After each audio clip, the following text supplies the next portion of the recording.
Okay, then we have REM-associated parasomnias. Let's talk about those, REM sleep behavior disorders. Fascinating disorder. REM sleep behavior disorder was only identified 25 years ago, and we have since come to recognize that it is a fairly common type of sleep disorder. It occurs primarily in older individuals. Initially, we thought it was mainly a problem that affected men. We now know it can certainly affect women as well, and we see it in children, in a limited number of children.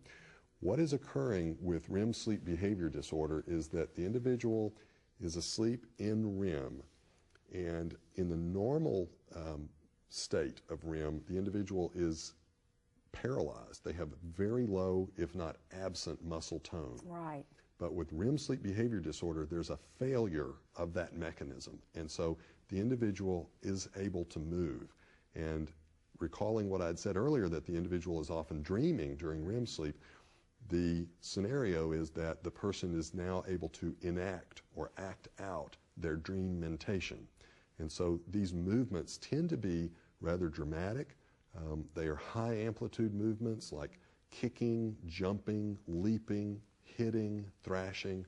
And the peculiar aspect of this is that the individual is doing movements and behaviors that are consistent with the dream mentation.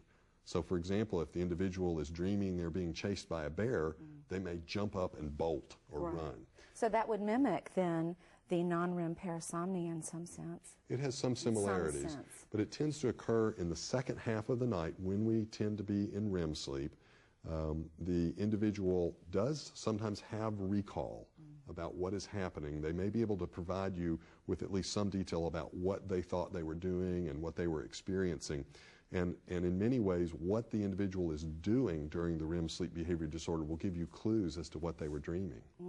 Well, we're getting close on time now, so I want to talk about some of the contributors to parasomnias.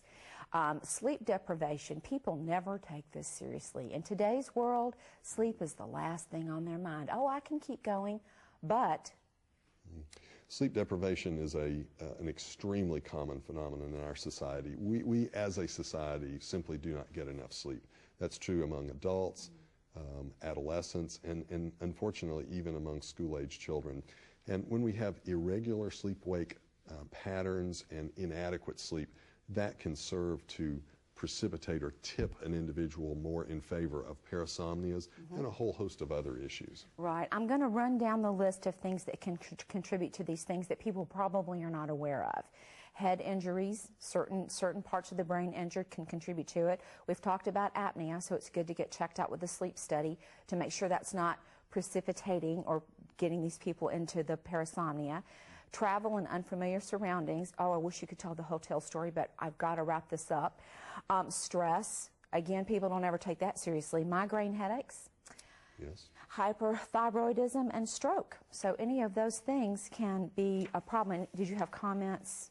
No, just to say that these are very common situations. Just simply life stress can sometimes tip an individual in favor of experiencing a parasomnia. They may go weeks or months without any parasomnias, and then in a period of stress actually have more difficulty. If a person in the audience is thinking, is there any hope for me if I come see you, Dr. Wise, about my parasomnia, is there hope for them? Absolutely. To get a restful night's sleep? Absolutely. We always begin with a thorough history to know what it is that we're dealing with. And in some situations, we need to move beyond that with an overnight sleep study. Sometimes we don't need that. Depends on the situation. It's not always a guarantee. Well, I'm just going to say that we've talked about parasomnias today, sleepwalking, sleep talking, and other things that go bump in the night when it's us.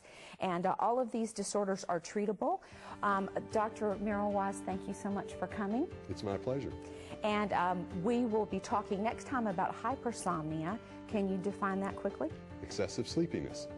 In times when you don't want it to be. That's exactly right. Okay, well, don't you miss it, because if you're one of those who's having trouble being too sleepy all the time and people are saying things about you and you're going, what is wrong with me? You tune in and you're going to find out.